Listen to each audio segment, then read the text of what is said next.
Hello friends, welcome to episode 118 of Storyteller Conclave. This is a show all about helping you run the best tabletop role-playing game that you can. Whether you're a new storyteller or dungeon master learning the craft, or an experienced storyteller looking to take your game to the next level, I am Sarah. I'm Rob. How are we doing, Rob? Is it Wednesday night therapy again? It's Wednesday night therapy, and Wednesday night I am not talking about work. So, all right. So we're going to go with that. That sounds great. We're going to go with that. I got a glass of water now and not a gin and tonic. It's a start point. So, I am buzzing with excitement. You are doing great on all the stuff at your house.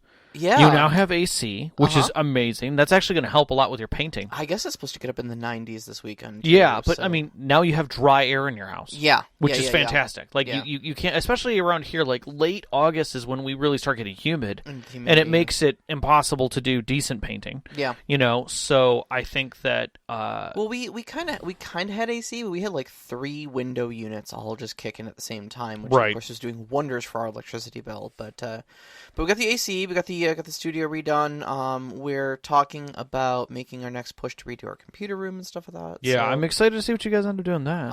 But the thing that's got me truly excited right now... The board? Is, well, no. I mean, just Savage Worlds in general. That's true. Our session 0 is this Saturday. For making characters and getting that going, and that means that we're going to start playing it soon. Yes. And it's rejuvenating. You know, it feels good to be this giddy and excited about running a new game system. And you mentioned the board where you and I we were talking about yet another monstrous terrain project that I've got an idea for that I think is going to be pretty cool if we can pull it off. So yeah, and I've got some things that I need to do on. I guess I need to make pieces for a couple board pieces for upcoming projects. But I've got a little bit of time, but not a ton. Like I know I'm gonna have to get started on those soon. So yeah. Well, you can come over and use the new studio. Yeah, I'm looking forward to it. And then you've got to go out to our friend Steve's to do some molding. Yeah, he's got a lot of these Hearst Arts molds, and if you've never heard of Hearst Arts, they're these cool little plaster or silicone molds for plaster casting, and they are specifically made for like 28mm miniature dungeon tiles and stuff like that. They're fantastic. I made a whole bunch when we got started on it, and realized I didn't make enough. Like I could have done more, and I don't know if I'm going to go back to making those, but I'm definitely going to get back to the point of making things for what I'm going to need in the future. So I think that's going to be a huge thing. But because I got pieces, I like them. We've used them a few times. Yeah. But I definitely need to do more classes or more classic pieces. But I also find that sometimes working with them, they create very heavy pieces. Oh, they do. They're. I mean, you're casting them in dental plaster, dental stone. So. They're nigh indestructible. That's true. But, I mean, they call it dental stone for a reason. It's still stone. It's a very dense plaster. Yeah, it is. But they're great to paint. They look fantastic when you're done with them. And honestly, you can paint them very quickly. Oh, yeah. Really absolutely. quickly. So, I mean, how difficult is it to slap down, like, a dark gray coat and then throw, a white or a light gray dry brush on it? Yeah, that's pretty much it. Now you got stone. All done. So... we have a topic today. Yeah. And I feel like we're just going to kind of talk about this topic more than anything else, because we went back and forth about, like, how we're going to discuss this without sounding like elitists. Well, I mean, in some regard. Some of the stuff it makes it sound like a little bit of like elitists, but I think it's worth talking about, because there's... the subject of roleplay at the table and what is good roleplay, what is bad roleplay, and stuff like that. It's very subjective, but it does fringe into a couple of discrete areas and stuff like that. And how we as storytellers can encourage roleplay, and more importantly, encourage good roleplay at the table is tonight's topic. Yeah, and now I guess for me, role play really starts with any system. I don't care what the mechanics for success and failure and against a consequence is. If you're adding something to and creating a character, becoming an embodiment of something else to play the game, or even an extension of yourself, you are role playing. You are not just rolling dice. You're not just looking at a character sheet and calculating things up and rolling dice and saying, do I succeed or fail? That's playing a board game. Yeah. That's literally playing a board game. Yeah. And I think that's really where the aversion. So if we're talking about things and general role playing, I would definitely encourage people to go back and listen to episode 90, which is our role playing 101, and kind of reference start there. Mm-hmm. That's a great place to start. We've got some really great start points, but what we're kind of picking up today is less about what the players should do right. to lean into role play, and more about what storytellers can do to help the players lean into exactly. role play. And again, we're always going to start out with communication. Yeah, is the key. Always start, because even in that episode we talked about people who aren't wanting to get into role playing. Mm-hmm. Like, they want to be part of the story. They kind of sit in the background. They want to play a character, but they don't want to necessarily role play. Yeah. And I think there's a place for them at the table where they're going to be part of the story, but they're not necessarily going to add things from their character to it other than their own flavor into the story. Yeah, so they're they'll flavor up a scene. They might flavor up a little bit of how to handle something so that it's unique for them. But they're not going to bring a background into it. They're not going to bring, other flair to that. Yeah. You see this actually a lot when, like, someone says, "Hey, if we're gonna play D&D, can I bring my girlfriend?" Right. Like, yeah, sure, she can come. That's no sure. problem. And then, she'll and I'm gendering her female, but this right. is by no means a not in the least a thing. But that person will sit there and just kind of like, oh yeah, I'm just happy to be here. I'm with friends. I'm with my significant other, and we're doing an activity. Or you get the I heard a lot about the storytelling, and Mm-hmm. and he tells all these they tell all these great stories, and I kind of want to listen in. Well, do you want to play? I mean, I guess. Yeah. I don't want to just have you peanut gallerying. Although we both have peanut galleries at our games. Yeah, we do. We do. We definitely get those. And there's a place for that, but I would say, like, the people who want to get involved and then they get involved a little, and I get that's okay, but could we encourage them? And the real question is asking them, do you want to do that? I mean, are they a person who's comfortable with engaging in being a character? I've noticed you don't tend to engage. You just want to make sure that A, you're having fun, and B, if there's anything I can do to help you engage, do you want to engage more? Yeah. So we're kind of starting from that point today, is that either the person has said they've wanted to engage, or they've come to the storyteller to say, how do I do better? Mm-hmm. Like, I see all these other people kind of who have acting chops or things like that, and I kind of want to do something, but I don't want to look silly or be made fun of. I feel like especially with a lot of new players, there's that sort of like thing where you're at the pool and you're watching all the cool kids jump off the high dive in the deep end, and you're like, I want to jump off the high dive, but like, I don't know, I'm scared. Exactly. There's a certain aspect to that, yeah. And working up the courage to just do it. And once you do it once, you're like, oh crap, that was fun, Yeah, and then you do it multiple times, but yeah. But working up the courage that first time, just go be with the cool kids and jump off the high dive is like, or just be with the group. Yeah. Be part of that story. Yeah, absolutely. And it's taking that first step, but it's also engaging with them, and as the storyteller looking and saying, hey, is this something you want to do? Mm-hmm. So, I'm going to say, as from a storyteller's perspective, watch your table. It's always important to watch beyond the story to see how players are doing and get that reference. We talked about that a lot. Almost every time we bring up engaging your players, we always say, engagement at the end and asking good questions about how they're enjoying themselves and what's going on is important to know whether or not the game's going well. Yeah, absolutely. So always engage that, but, find out if they need something specific or if they've got, ideas that they want and work upon that. Yep. So one of the other questions that kind of came up in the course of this, and this is, I suppose we'll broach the whole we sound like elitist jerks thing right off the bat here. Because we started talking about encouraging people to role play, and then I started wondering about, is there bad role play?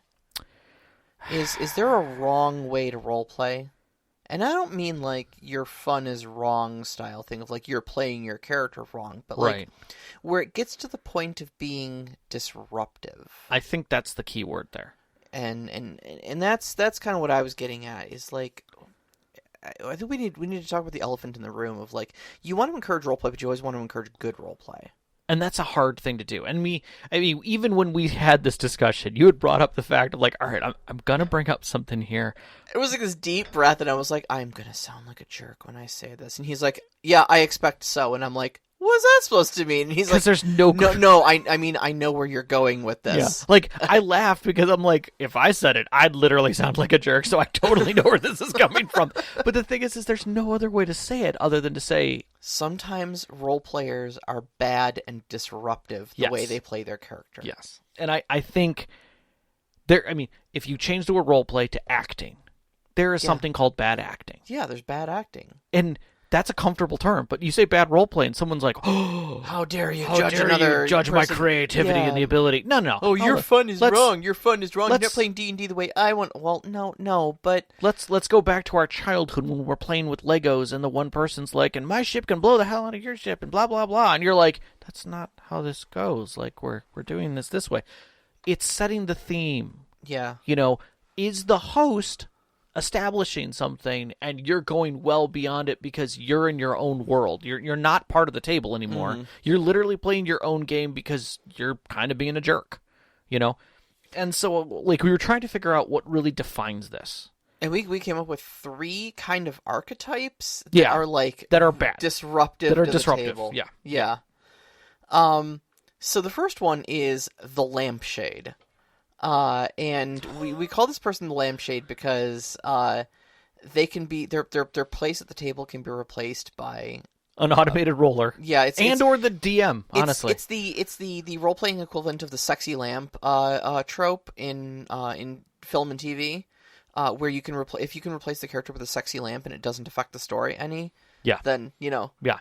The lampshade is the person who never speaks, never emotes, never engages with the story whatsoever, literally just shows up, makes rolls.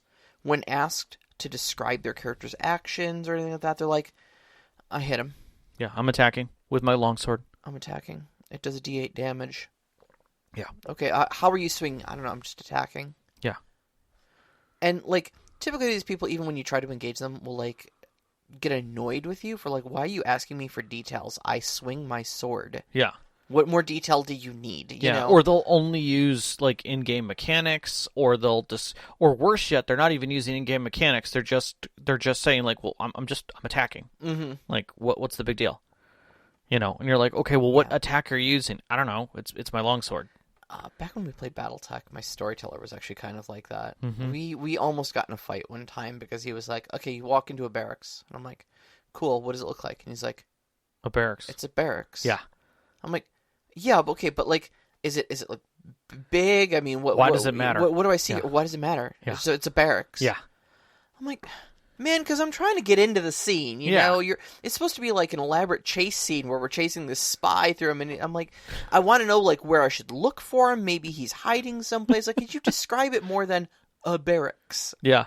And he really got mad at me because he thought I was needling him. You know. Yeah. No, I get that, and at the same time, I look at it as like we want passion in our game, we want excitement, we want from the storyteller, from the players, like it's something you need. You need to have chemistry with that, and it's all right back to my rolling surface is beige.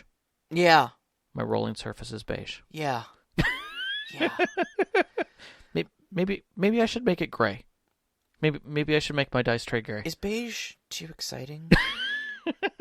I don't mean to go, get too wild here, guys. Yeah. But so you've got your lampshades. Uh-huh. We then step up to the one you kind of came up with, which is the Jar Jar effect. The Jar Jar. Now, we're saying this for the people who may or may not have seen the quote-unquote first episode of Star Wars that included Jar Jar Binks. I think Jar Jar Binks is ubiquitous now. Like, I think he's out there in the zeitgeist. I don't think you'd have to have seen episode 1 to kind of understand who he is. I understand that, but we do have to kind of canonize why we're picking on Jar Jar. And I think first episode is the best way to say that. Yeah, no, absolutely. So Jar Jar premiered in episode 1, and was probably the most controversial thing in Star Wars history up until very recently. Yeah. For the most part. And at least since then. That being because you had this like kind of serious story going on about this little planet called Naboo that was being like taken over and just bullied to hell by the Trade Federation and stuff like that, and there were these like all sorts of political machinations going on that were just going very poorly, and their planet was getting invaded, and these Jedi were getting involved. And in this very tense situation, then, you run into this character named Jar Jar Binks. Who's a talker like this? And he's, like, slapstick comedy. And, like, bouncing around and, like, making poop jokes and, like, tripping over his own feet and ha ha ha. He's such slapstick. I mean, like, literally the first scene we see him in, we have two heroes who have just come into a new area. You know, they're talking to the lord of another land, who they have to negotiate with because they need his help.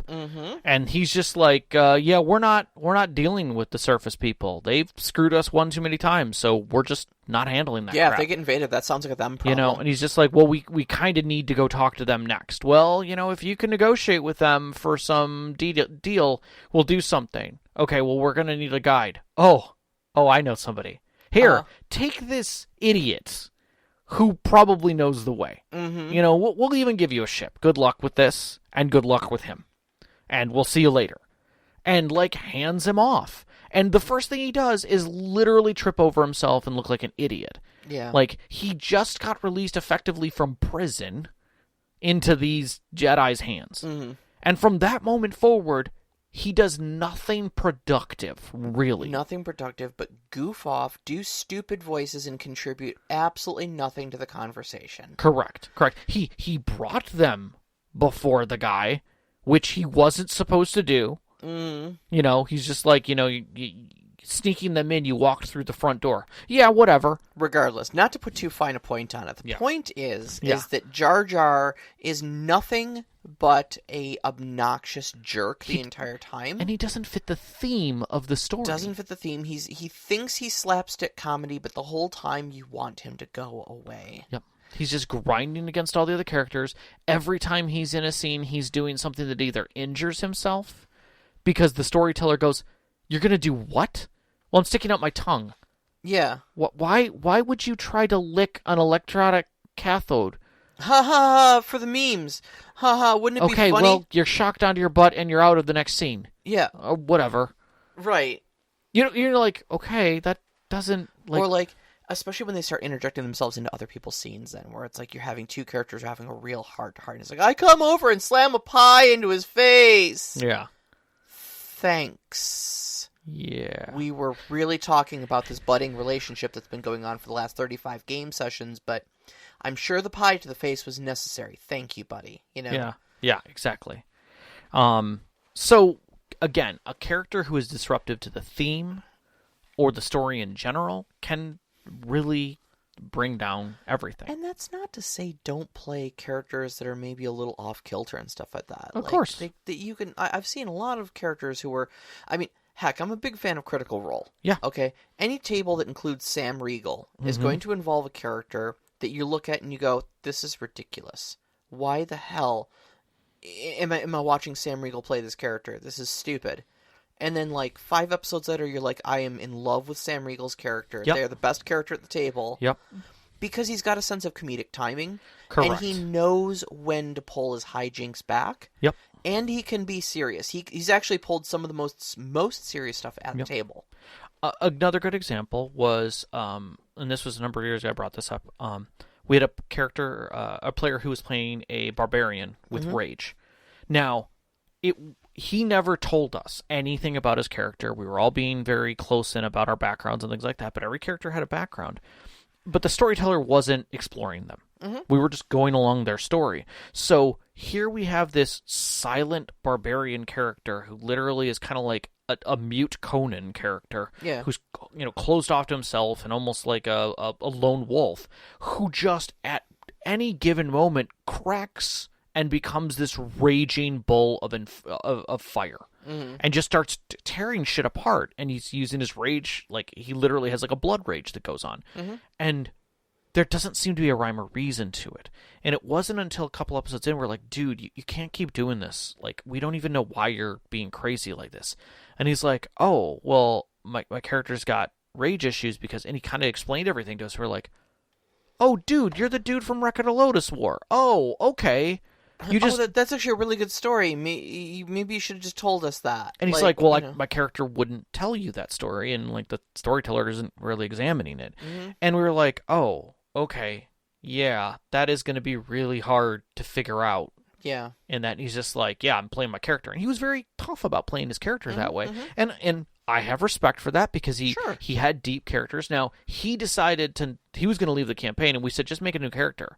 And like the DM kind of questioned, like, no, I'm not just going to give him a 5th level character and blah blah blah. And we're like, dude, just give him the character. Like whatever, we're all fine with this. Right. And so his next character did have a deeper background and stuff, but he was also actively in the party and was talking and things like that, and we were fine with it. Like he literally, cloned a character from another storyline again, but with its own little twist, and we were fine with that. Everything was good, and it moved on. And but the difference was the communication with us. He wanted us to figure out his character. He wanted the storyteller to expose aspects of his character, and that wasn't happening. So he just kept enforcing those things with the assumption that we were going to pick it up. Right. Nobody was going to pick it up. Mm-hmm.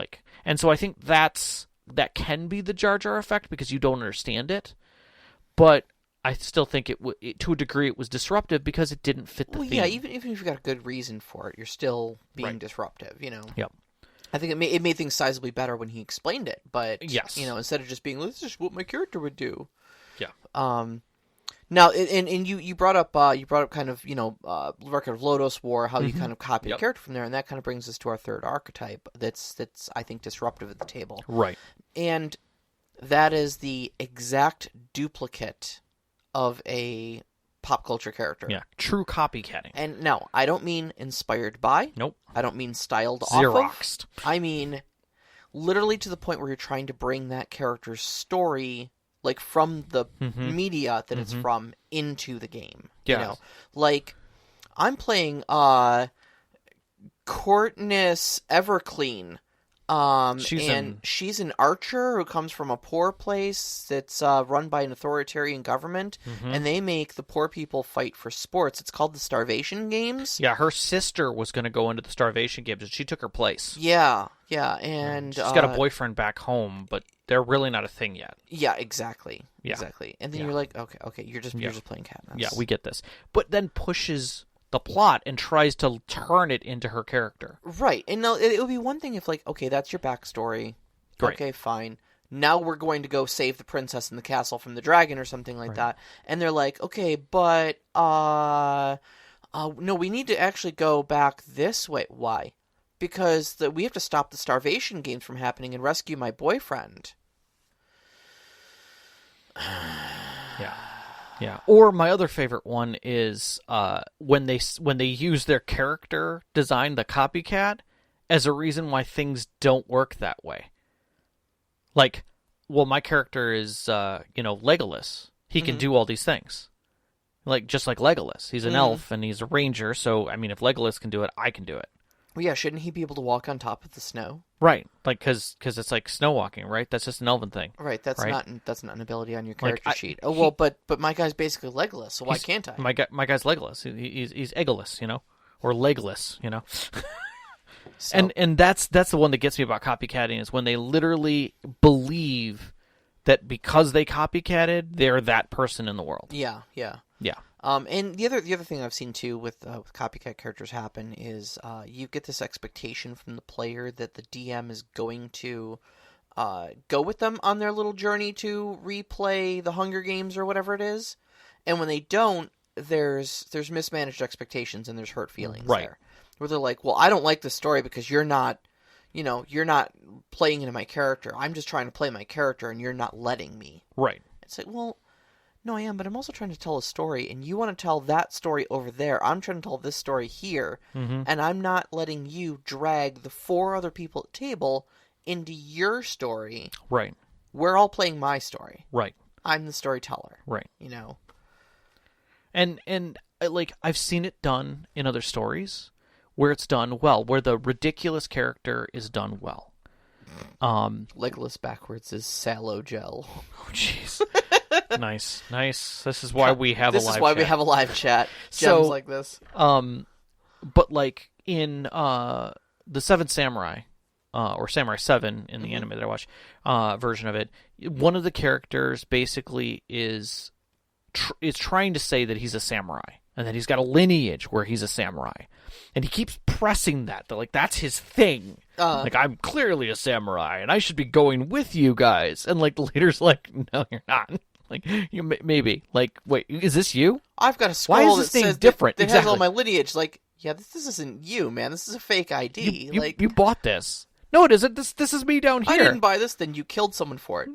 Shut up. No, I didn't. No, this is my lineage. No, this can't possibly. This guy here would be your dad. Would be like 80 years old. There's no way this is yours. I love this character too. He's so great. But at the same time, that level of ridiculous can still be part of the game. Yeah, they can absolutely. still do things and be part of the story, and have that simple reoccurring theme that they lean into become the stepping stones to becoming a samurai. Yeah, absolutely. That's a starting point. That's a journey you're taking. Yeah, and those are the kinds of things that I like. But you gotta leave room for growth. Of course. That's the key. Mm-hmm. So all right, we talked an awful lot about bad role play, and we haven't even gotten to the topic of how to encourage good role play. So let's get into this. All right. So I think good role playing, encouraging good role playing, starts actually before the game. Yeah, it starts in session 0, and a little bit before that, I would say even. Yeah. So coming up with characters. So I mean, we talked about tropes that you want to avoid in characters, but a lot. I think some characters have problems, or some players have problems role playing because they don't make a good character that can get involved in the story. Or they don't make a character that has motivations. Mm-hmm. They don't make a character that has their own plot hooks and stuff like that. They don't make their character hookable. Yeah, they haven't listened to our other episode. and so they tend to not engage with the story because they don't know how, and they haven't left the door open for the character to do so. Right. So a lot of good encouraging good role play starts in the session 0 when you're all making characters. Then, and talking to your characters about their backstories, coming up with good ideas and stuff like that. Now, one of the things that I kind of want to lean into here is it's easy for you as a storyteller to just start coming up with ideas for them. Like, you want to play an elf and you want to play a ranger? Oh, well, you could totally do this and this and this, and just start coming up with ideas. Mm-hmm. Because you have the creativity and the world setting in mind and start wrapping up these ideas. And that's great. It's good encouragement, but at the same time, it's not their mind. It's not something they're invested in. And oftentimes, they'll just grab what you're saying and start writing it down. Mm-hmm. And it's what you said. That's not ownership. Yeah. And that can cause a lot of problems with having ownership later of that character. Now, it's one thing to be handed whole cloth a character and say, fill in the blanks. Mm-hmm. That's okay. That's a thing that can be done. Sure. I don't think there's anything wrong with that from a storytelling aspect either. But if you're going to do that, make sure that's what the direction is. But if a player wants to create a character, say things that you've done. What kind of ideas? Well, I played a barbarian who was this. I had a cleric who was started his life as a fighter, basically working as a guard, and basically found God at a moment and had a turn and ended up going down a clerical path. Was he like all healer only? It's like, oh no, he was still a huge cantankerous grumpy badass. Mm-hmm. But yeah, healing was one of the things that he did, but he also whooped a lot of butt. Like a paladin? No, just a giant fist-wielding badass, with a shield. And so that way you're explaining ideas that you have, which then sparks in them, but instead of handing them ideas that are half flushed out, Now, alternately, I think my personal method is just to ask really good questions. Yes. Of the player. That is a great way of doing it. And so I know a lot of people like to kind of take the hands-off approach. There's a lot of character surveys out there. Mm-hmm. It's 20 questions about your character. Where did they come from? Who was their father? Who is your daddy and what does he do? And those serve a purpose, but I always find that they feel a little bit like homework and nobody ever wants to do them. I love doing all of them. Oh, well, of course you do. You're a nerd. I'm totally a nerd. But what I like doing with my players is basically just sitting down one-on-one with them and just start asking them about their character and pressing them for answers. And not like, I say pressing them for answers, not like, Why do I hear the squeak of the light being turned? Where were you on the night of the 42nd? Right. What did you take for your second level feat? Answer me! But it's, but just, like, for instance, I had a really great conversation with Sean the other day about his character. Now, we've talked a lot of times about his character who's a noble and a con man. Yeah. And, two things that go hand in hand. we started talking about, how deep the con man rabbit hole goes. Is he really a noble? Or did he Count of Monte Cristo himself? That's a good question. Did he con man himself into a title? I mean, it's Is possible. it a real title? Did he just start calling himself a lord one day and people were like, yeah, that tracks. He acts like a lord. He talks like a lord. Quacks like a duck. Must be a duck, Do you have a writ? and after that, just was like accepted in the noble community because he could carry himself with noble bearing enough to... And he had the money to back it? To get away with it, you know? Did he Count of Monte Cristo himself? And, like, Sean, who hadn't even thought of this angle for his character, I watched him have an existential crisis in front of me going like, I never thought about it. Am I noble? I never thought about it, but, like, oh, God, now you've got me wondering, like, oh, that's cool, like, maybe he did, Yep. But, like, asking those questions of, like, okay, so where did your character come from? But, like, what were they doing there? What really caused them to come to this land now and become an adventurer, What happened there that was so bad that they had to leave? Yeah. And what's their drive for adventuring? Just simple questions like that, like trying to figure out their actual motivations for getting into where they are, where the adventure begins. Yep. Can spark a lot of great thoughts on their part and really find those good hooks. And you kind of collaborate on, by just asking them questions and getting those answers, you craft their backstory together. Yep. So what you're saying is stop, collaborate, and question? Yes. Okay. It's also good to listen. It is to your players. But if you're doing it from the storyteller aspect, yes. No, I really like that. And one of the things that you had in there was oftentimes when you're doing the 20 questions, there's a spark point. Sometimes it's very early, sometimes it's middle, sometimes it's near the end. Like you had with Sean, where he was just like, I don't know. And that's the moment as a storyteller that you kind of circle that with the player. You're like, hey, this is it. And sometimes you got to fish for it too. Oh, without a doubt, I was talking to Erica about her about their character, and they were saying they're playing a Dunmer. Yeah. Who's a dark elf, and there are 5 great houses in dark elf culture. Yep. And so I was like, well, do you see yourself coming from a core culture of warriors, or mages, or merchants, or religious people that serve the tribunal? Sure. Or the slavers. Yeah. And they were like, actually, I really like the idea of merchants. And I'm like, okay, cool. We had to fish for that. Like, Right. you didn't come to me and say it was a family of merchants. I was like, here's an aspect for you. Right. Now let's narrow this down. Right. You said merchants. Okay, let's explore that now. Right. And went from there. Yeah. And we came to a really great backstory. Well, and that's where, like, I've had to think about my character as I've been going things, because I had a real simplistic background, but I had a point in my history where things split. And I'm having to examine, like, that split a little bit, but I've been examining it during gameplay. Yeah. Like, I've been thinking about moments that we've had, how I've handled those, and every time I've come to another conflict, I've come back to that moment in my mind of, okay, what split this moment? Why did this change him? Do I approach this like a soldier, or do I approach this like a cleric? Exactly. Yep. Exactly. Yep. Who am I protecting, and who am I ending? Like, where is this coming from? And I've had to examine that over and over and over again, because, again, it's part of a very recent history for him. Yeah. Like, why did he walk away from everything? And the answer is that he didn't have a good answer. He kind of put it in the hands of somebody else, and now he doesn't get that choice. He doesn't. That other person's hands don't exist. Now it's back to him. Yeah. And he just walked away from it for a while. He got a breather, if you will.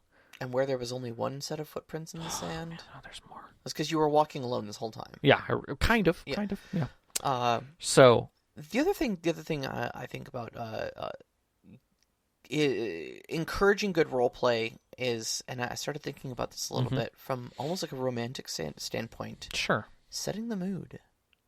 You know, we kind of talked about this with Seth.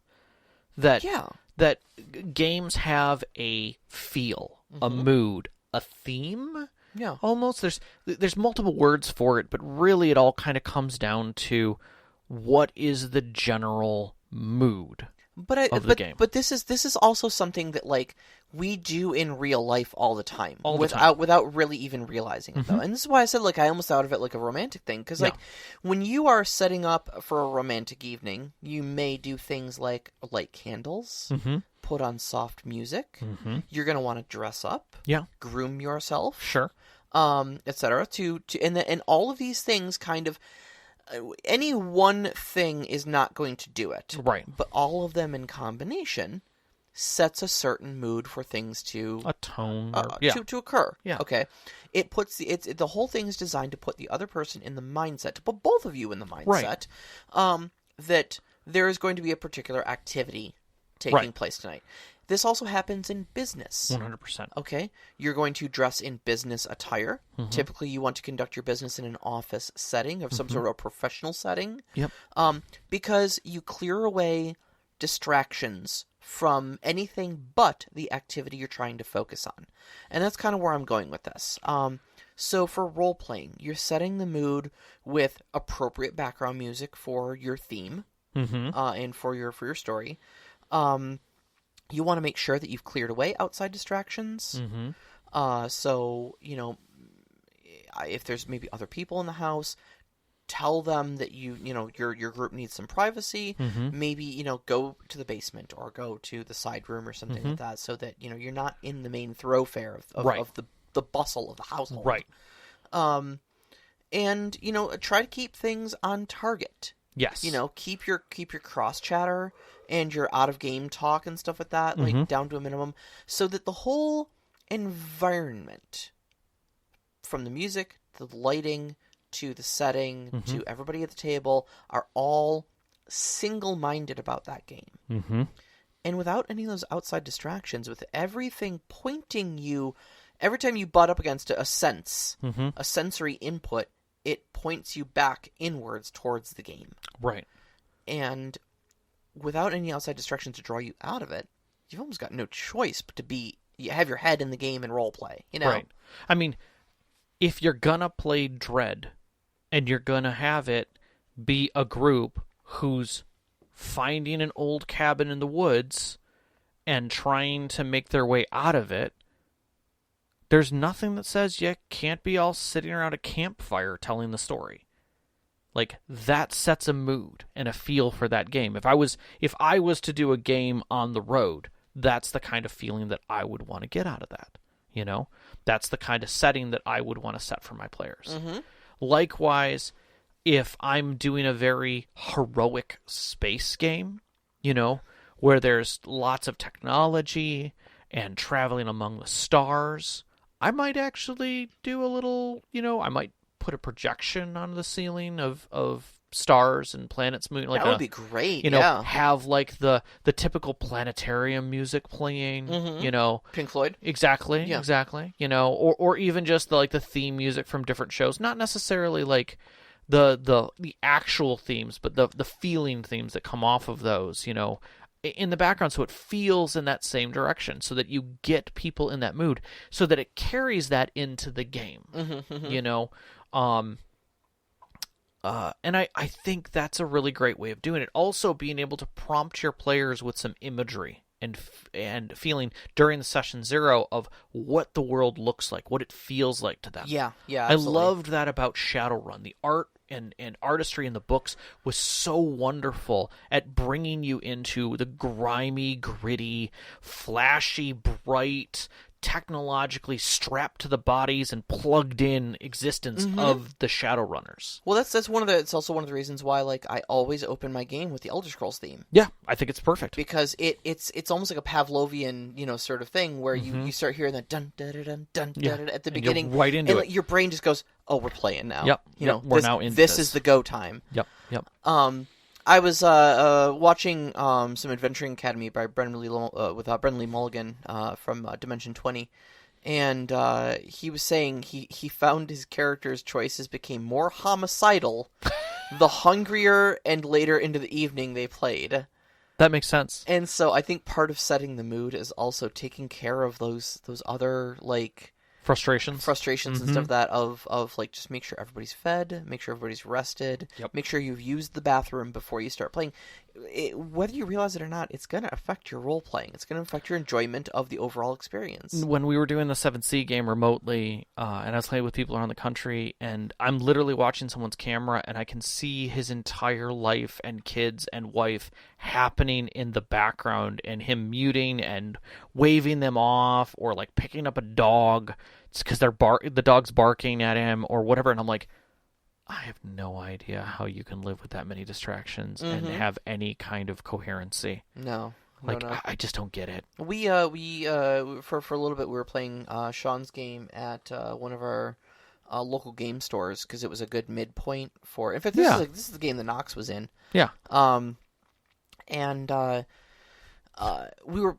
we constantly had like, I mean, it was just lots of distractions from just like the other noise levels and stuff like that because we played in a corner of their big game room. So there was always like card tournaments and stuff like that going on there.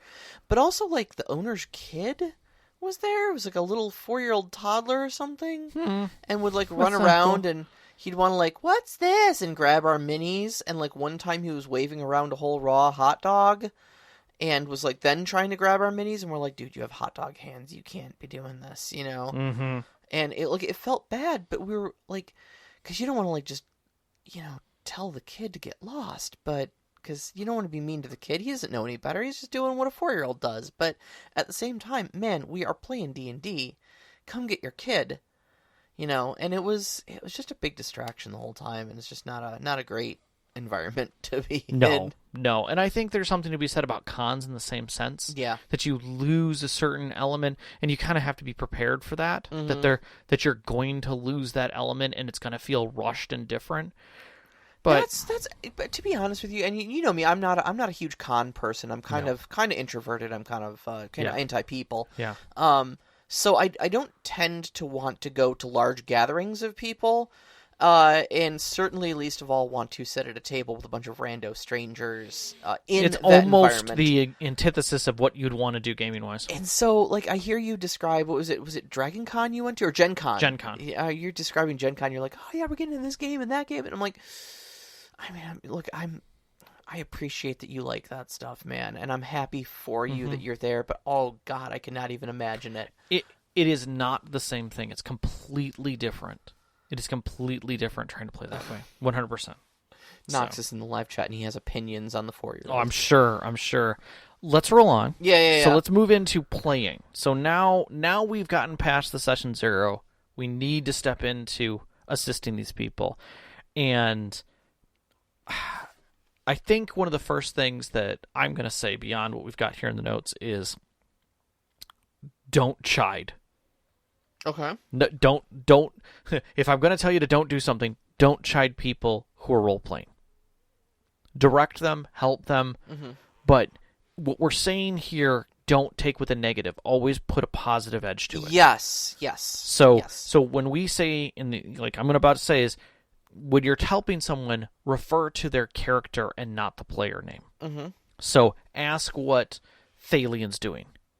Don't ask what Sean's doing. Right. To help put them in the mind frame of their character. Yeah.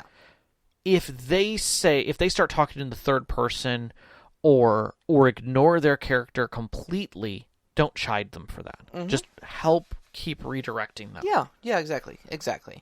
One of the big ones that I mentioned earlier, Brendan Lee Mulligan, one of the big ones that I picked up from watching him is asking how a character feels. And I tried this one with you guys last game, and I think it worked really well. Yeah. And just saying, like, okay, so, lots been going on. This is the setup. This has happened. That's happened recently. How's Theodane feeling about all of this? Yeah.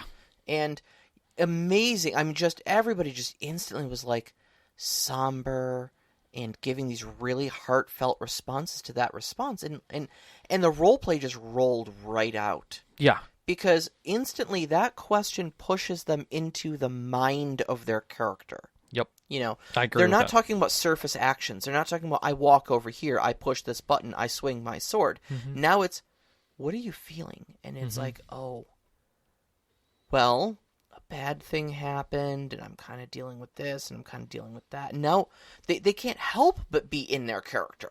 Yeah. You know? What would Theoden do? Oh, I don't know. Yeah. You know? Yeah. I'll have to consider that. But yeah, you will have to consider that. And that means you'll have to think about it.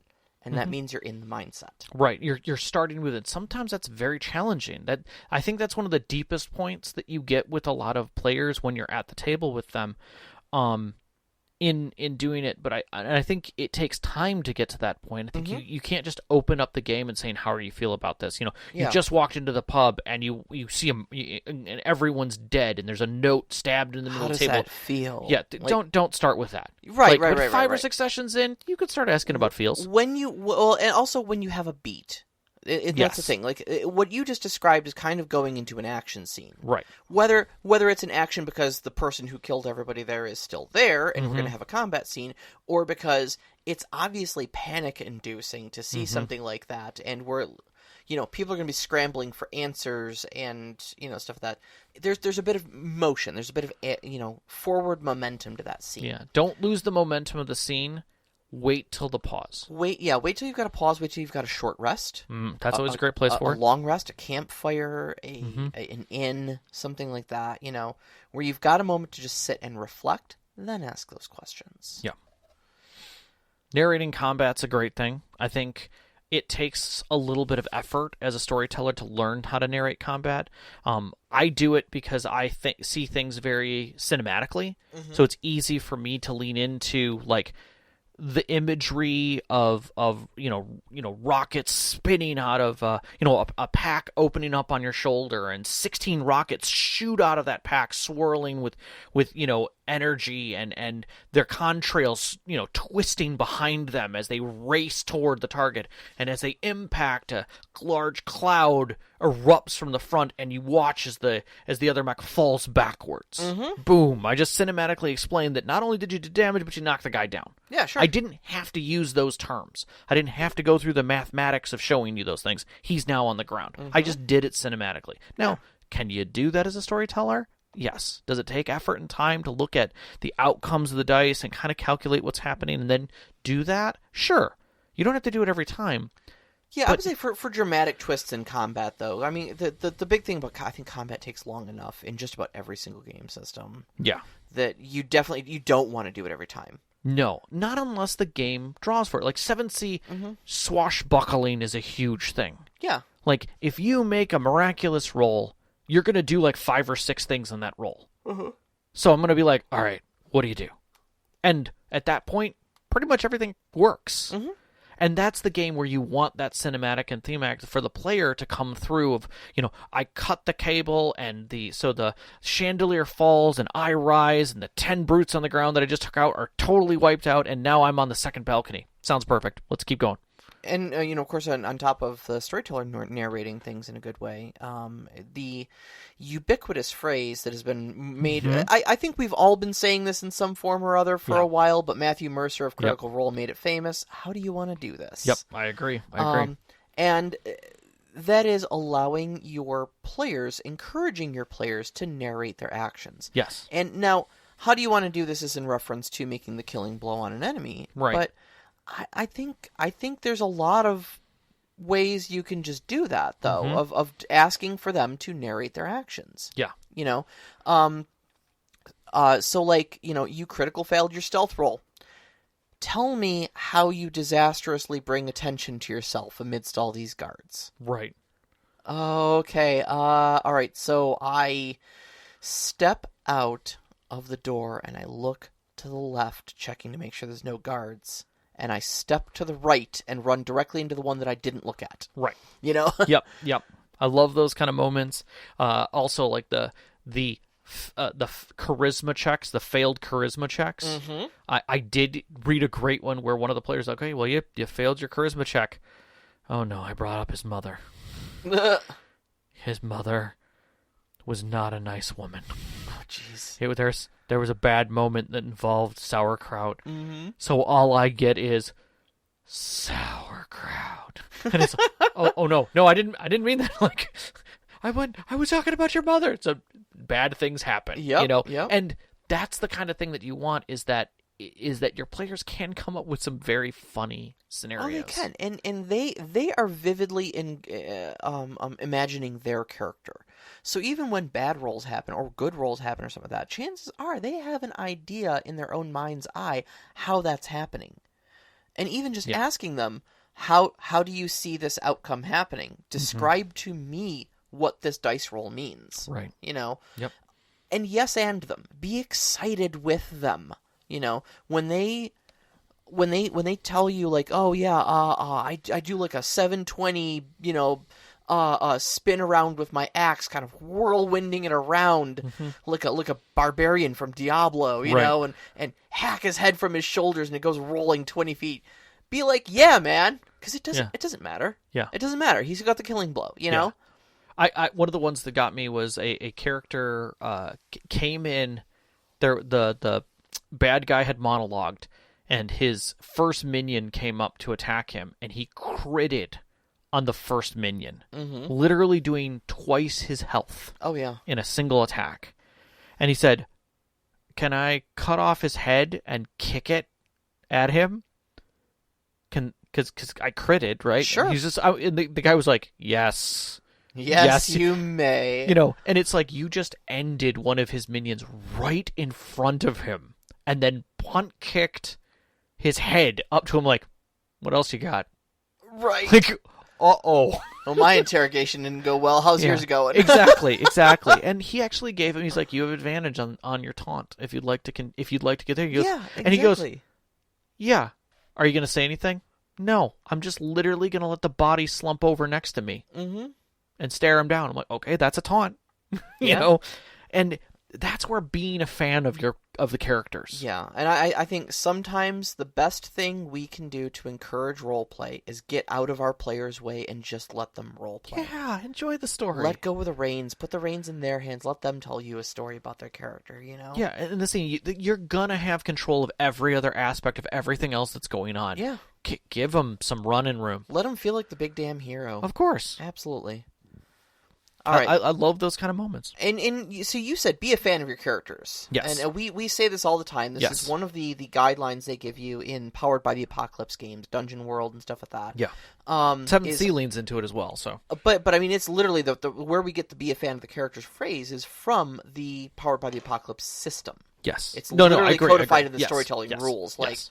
And it really means a lot. Like, and so I think, when you're saying, like, letting them be enthusiastic for them, stuff like that, you have to understand that enthusiasm is contagious. 100% agree. So if you're cheering them on and saying, like, yeah, that thing when you did the 720 spin and hacked the guy's head off with your broad axe was awesome, they're going to feel more encouraged to do stuff like that more. Yeah.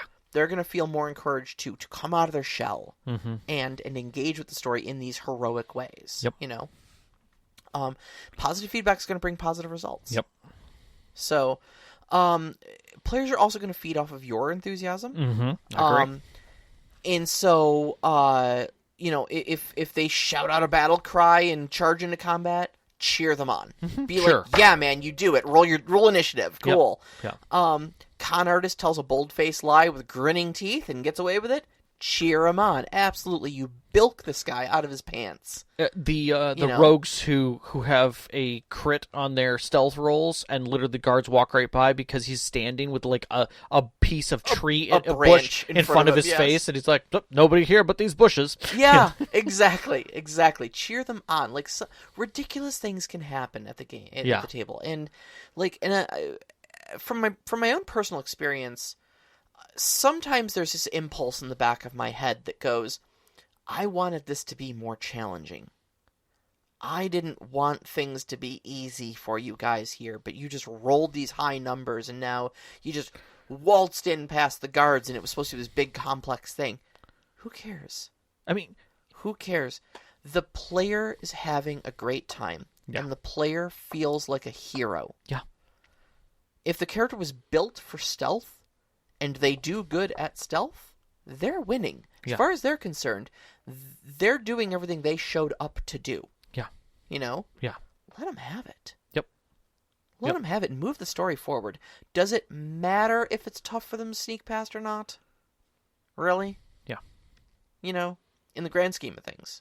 There's always going to be a challenge that they can't win. Exactly. I mean, as I like to put it, when you're watching a show with superheroes or heroes or anything like that in it, they often can handle challenges and break through them with injuries, some minor things and something like that. But it goes very quickly. Those things are over very fast. We're a big fan of those Screen Rant pitch meetings. Oh, totally. And totally. The catchphase for the guy is super easy. Barely an inconvenience. Because oftentimes in TV and in movies, the heroes are set up with these totally difficult, utterly world-ending consequences. Oh, it must have been really difficult for them to get out of that. Nope, barely an inconvenience. Barely. Yeah, and that's the point of it. But at the same time, you have these processes, these moments where the antagonists do something that is beyond them, that it has nothing necessarily to do directly with characters. People, they blow up their lair. Like, you saw it in Kingsman. There's a great scene of that where literally they blow up the shop. And then, you've got the Marvel characters when they're back trying to figure things out, and then a ship comes in and literally launches every one of its missiles and blows up the Marvel headquarters. And Shield's gone, effectively. The ship is literally blown out of the sky. Any number of things can happen to the world around your players that affects those players in ways that they can't stop. That's what happens in stories.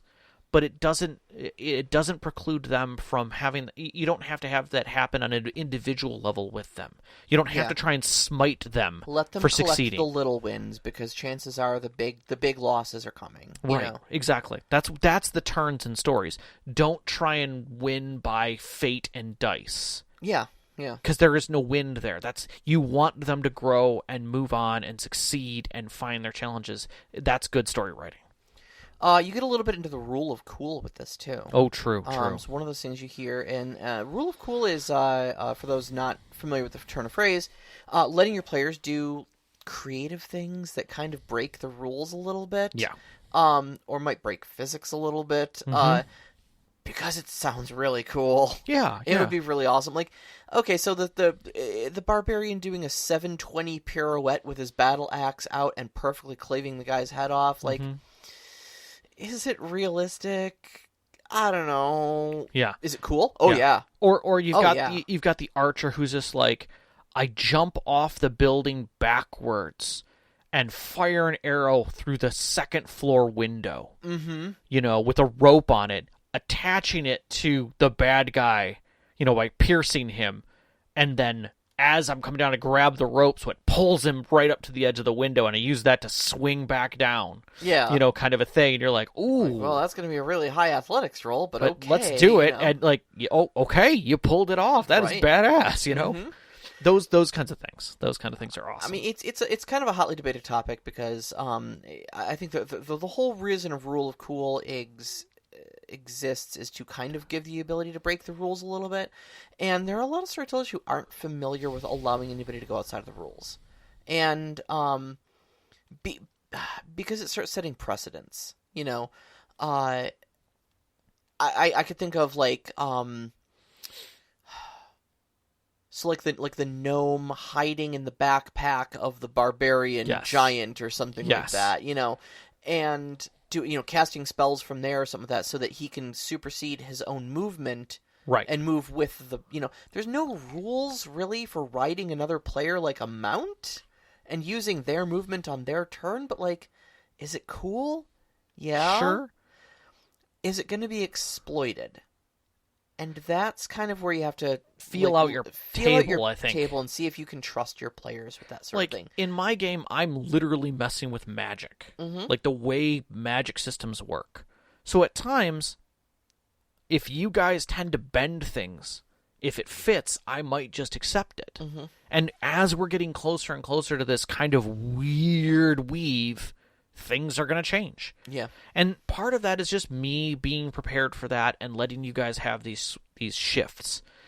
But there is a certain sense that we've been playing long enough that I feel comfortable that you guys won't push it into, well, I did, push the glasses up. Well, I did this last game, so I'm going to be able to do this game then. Yeah, exactly. No, Rob was able to do it this way, so I should be able to do it this way too, No. And you need to understand that, like, DMs have the ability to just rule of cool something, and that doesn't mean that it is now a rule that can be exploited at will in the game. It was a moment, it was a fun moment, but that moment is past. Exactly. Exactly.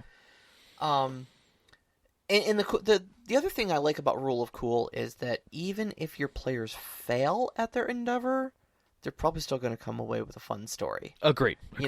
In one of our own games, we had a character who oftentimes, the very first action they did was throw up a force bubble around them. And I thought a little bit about what a force bubble would be like, whether it would be like a constant shield, or whether it would be something reactive. Right. If something tried to cross the threshold, it would swat it away. Okay. And I decided for the latter. I decided it wasn't a constant shield, like a big, plastic bubble around them. Right. We had another character who decided they wanted to jump out of a tree and skid off of this person's force bubble onto the ground. And I thought about that, and I was like, that's just not going to work. And I was like, rolling acrobatics. They failed their acrobatics, and I was like, you hit their force bubble expecting it to be like a smooth thing that you can slide down, a smooth surface you can just slide off of. Instead, it swats you with equal force to that which you hit it, and sends you flying 10 feet, ass over tea kettle, over into the bushes, Yeah. But again, that's a story we still talk about to this day. I mean, it was a completely botched Rule of Cool, but it was memorable. Yep. Nope. I get that. The last thing that we've kind of got on here, which I kind of agree with, is it is very hard to shift your brain from the us versus them mind frame as a storyteller. We have it ingrained in us that we are telling a story. We are the bad guys. We are the force to be reckoned with. And with that comes the responsibility of being a challenge. We are the danger. We are the one who knocks. Right. So it is okay. We basically have to give ourselves, I guess, the permission to lose? Yeah. Because it's not losing. No. If your players are having fun, everyone's winning. Correct. Correct. And that's the mindset to get away from. We spend all this time designing these elaborate scenarios and challenges and traps and villains and stuff like that. And man, sometimes your villains get thwarted in game 1, and sometimes your traps get solved in 2 minutes, and sometimes your challenges aren't. So here's the way I'm going to shift it, because I read this and I remembered our conversation, and I think this is the key.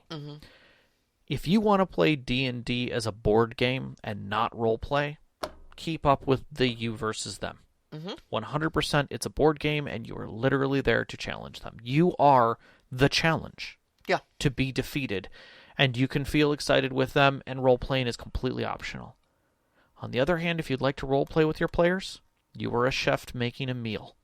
Sometimes they're going to eat it fast because it's super tasty, and they're not even going to remember what it tasted like. And sometimes later they'll be like, could you make steak and potatoes again? Yeah. Because I really liked your steak and potatoes. You're serving a meal. There's no adversarial relationship there. You get to enjoy some of it with them. Yeah. And never yum, and oh my gosh, this is so good is... Exactly. You want them to have food Tourette's. Yeah. You want them to put that meal in their mouth and start swearing and not come back for, oh, God, I need to have another bite of this kind of a thing. Like, ask for where's dessert. Yeah. Is there another course? And that's the difference. That's the shift of mind frame, is serve that meal. Yeah. Be a gracious host and serve a good meal. Mm-hmm. That's what I think the difference is. So, all right, we got one question today, but I think it's a very, very good one and a very important question. I didn't even read it, and this looks long, but I'm gonna let you read it out, and I'm gonna try and list as best I can. So, Knox in the Box, our resident cheerleader, Yes, asks, how do you make playing your character's weakness fun? Oh Lord. For example, I always think poor Travis Willingham from Critical Role, who is not a dummy at all, playing his wonderfully simple-minded Goliath character, Grog. Tactically, you know Travis might have something brilliant simmering in his brain, but he just can't seem to use it because it's probably too brainy for Grog to think of. Are there other ways to snag a win from that weakness, or do you just accept that you might have to sit there kind of helpless and stuck while inside you're possibly frustrated and shouting the solution to yourself? How can you make that inner conflict more enjoyable to roleplay? So if you've seen The Emperor's New Groove, you know who Kronk is. Mm-hmm. Kronk is a typical henchman. He's a fun character. He's kind of an idiot. He's a big, brawny idiot. Yes. But he's really nice. And he's quite thoughtful. And he's dopey at things. He was one of the main inspiration for Ferdinand Bonesunder. Boom. Yep. But there's a scene where he's being told to sneak out of town with a bag. A bag with the Emperor in it. And he does so while literally humming and effectively singing his own theme music. And pauses against a wall as two people pass and stare at him, a mouth agape, while literally behind him, the entire mural are fingers pointing down at him, like in every direction to where he's standing. Mm-hmm. That right there is a successful stealth check. Yeah. Because they ignored him. Mm-hmm. He's an idiot. He even trips, drops the bag, and it ends up in the right place at the end. Uh-huh. But he's just like, he has no idea where it ended or where it ended up. He's just like, well, I hope that doesn't bite me in the butt later. Mm-hmm. You know? At times he talks to his imaginary shoulder angel and demons. Mm-hmm. So there are ways to still be able to go through the mechanics and roles of doing something. You don't just because you're a big oaf doesn't mean you just sit there and wait for something to stomp into the ground. Mm-hmm. You listen to the other players, you follow orders maybe really well, and you try and do them to the best ability that you can. And sometimes cartoons are a really good avenue for that. But successes can still happen. You don't have to be a tactical genius to come up with an idea. Right? Yeah, that's true. As a thing. But your idea may be ridiculous and still successful. Mm-hmm.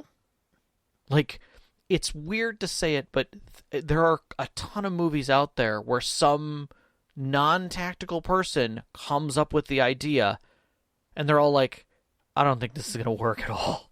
And then at the end, they're all like, ha, that worked. How about that? You guys are just overthinking it. Yeah. Yeah. And that's where I'm saying is that when you, especially for characters who are weak of mind, they have a weakness in that sense, there are still things they can completely do. I'm going to take a completely different tack on this one. Go for it. I'm trying to remember the exact phrasing of it. Something you'd see on a T-shirt in a novelty shop. Okay. It's like, no good story ever started with a salad. Yeah, beer. Because no good story ever started with a salad. That's right. Yes. And that is that your role-playing your character's weakness should be fun because it makes things happen. It makes interesting things happen. If you always succeed, and like everybody likes to feel like the hero and stuff like that, so don't get me wrong, like we just talked a lot about cheering for your players and letting them be the hero and stuff like that, but also cheer for your players when they have foibles, when they have failings and stuff like that. Laugh with them. And like if you look at some of your favorite media, a lot of the plot complications and a lot of the plot movement happens because people are flawed and bad things happen. For instance, I'm a big fan of the Dresden Files series by Jim Butcher. And there's also a role-playing game by Evil Hat Games set in the Fate system for that as well. And they describe a lot of this using the events in the books and stuff like that. And not to get like any sort of major spoiler, but there is a major world-changing thing that literally still has repercussions in books. What is it, 17 that just came out recently? That he does in book 3. Okay. And the reason that thing happens in book 3 is because he decides he's pissed and he's just going to throw a fireball at somebody. That can't possibly go wrong. It's far more complicated than that, and, it would be a 20-minute explanation to tell you exactly why and who this person was and what he was pissed about. Right. But if you want to boil it down to its bare essentials, that person kidnapped someone and he was politically behind an 8-ball where he should do no violence here. And he decided he didn't like them playing him like a fiddle. He didn't like them kidnapping his friend. He didn't like them, period. And he's just going to whip a fireball at them because that was going to solve everything. They deserve that fireball, and we're done here. Yeah. And the political fallout from that is still happening in book 17. Yeah. And we're talking, like, the name of the book is called Battlefront. Yeah. So It got a little understand that it got a little, it gets bad, and it stays bad. Yeah. So I say lean into your character. Lean into your weaknesses. If your character's dumb as a brick, be dumb as a brick. Yeah. It's not about having the right solution. It's about having the solution your character would have. Right. Because that's the interesting thing to happen. And I agree with that. And I wasn't saying that you didn't do that, but I was just saying that don't let it hinder your role playing. Oh, sure. Or even your playing of the game. Lean into the weakness. Yeah. Have it be that, like, maybe you think cartoon slapstick stuff works, and sometimes it does, and sometimes it doesn't. Sure. Now here the other thing too here is that there are certain game systems too that incentivizes role playing your weaknesses. Like your main game is 7th Sea. Yep. That's you'll have a hubris written on your sheet. Yes. You can gain drama die for leading into your hubris and hindering your character because they're greedy or they're wrathful or they're something. Yep. We're going to be rolling into Savage Worlds. And Savage Worlds has a whole system of hindrances and bennies. And if you role play your hindrances, that's a great source of bennies. Yeah, and Mouse Guard did the same thing. Mouse Guard does the same thing. Very good about that. If you hinder someone, you get checks, and you can even turn yourself checks in for experience at the end. And likewise, Fate also does this, where a great source of Fate tokens is role playing negatively. Putting yourself into bad situations. Yeah, I think that does it. I think pretty about it does well. it. Yeah. So go ahead. I was going to say next week's topic is going to be our another system spotlight, second Wednesday of the month. So we're going to be doing Through the Breach, the Malifaux RPG. Yes. A world of steampunk Victorian adventure set in an alternate world filled with magic and monsters. Now, if I'm not mistaken, that was a miniature-based game to start with. It was a miniature skirmish game. Yes. And the world building was so amazing that they just blew it up into a tabletop role. If you get a chance, look up the artistry for it. It's really, really, really the world building is great, inspiring. and it's played with cards. Yeah, which is really great. It'll be fun to come into it. Yep. So, you can find us on Twitter at @ST_Conclave, on Instagram at @ST_Conclave. Listen to us live every Wednesday night at 7 p.m. Eastern Time on mixlr.com/storyteller-conclave, and join the discussion. Join us up on Discord. You can find that link to our Discord on Twitter, as well as our website, storytellerconclave.com. Shoot us some questions. We'd love to answer them on the air. yes, and we'd like to thank our Patreon members, especially our named members, Knox in the Box, Sam, the Arcane Asylum, Sparkle Motion Veteran, and Hulavu. We really appreciate all of you and how much help you give us week after week with this show, with your Patreon support. Our pre-show music is by Arcane Anthems. You can find that on Patreon patreon.com/Arcane Anthems. Our intro music, which is Beyond the Warriors by Geefrog, you can find at geefrog.bandcamp.com or on Google Music. And our outro music, which you're hearing right now, is Only Our Footprints in the Sand by Midair Machine. You can find that at freemusicarchive.org. And big shout out, as always, to our families, Vicky and Sean. Thank you so much for loving and supporting us. All of our friends who sat at our tables over the years who give us these great stories to share with you. And you, every single one of our listeners, we love you so much. Love you. Good night. Good night.